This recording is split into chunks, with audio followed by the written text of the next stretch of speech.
The Chinese are already contributing to one European growth country, France. For many Chinese immigrants, it's been a successful story of integration. Constantino De Miguel sends us this report from Paris.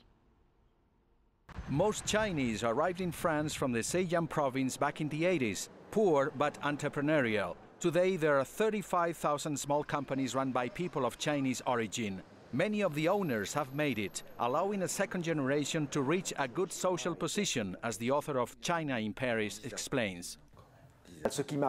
What is very striking to me is that today, in France, people know that most of their children will have fewer opportunities to climb up the social ladder.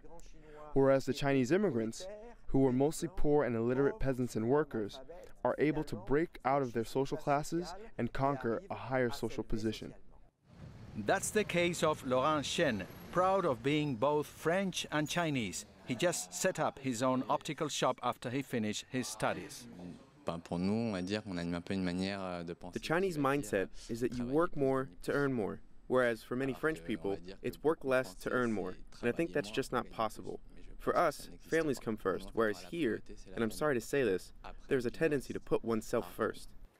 This is the place where the first Chinese immigrants came to France. It was back in 1900. Today there are 600,000 Chinese residents in this country, a successful minority thanks to family values, financial solidarity, and strong commercial ties with motherland China. The Chinese in France struggled to integrate into mainstream French society despite the economic success and better social position. The main stumbling block is language and cultural differences.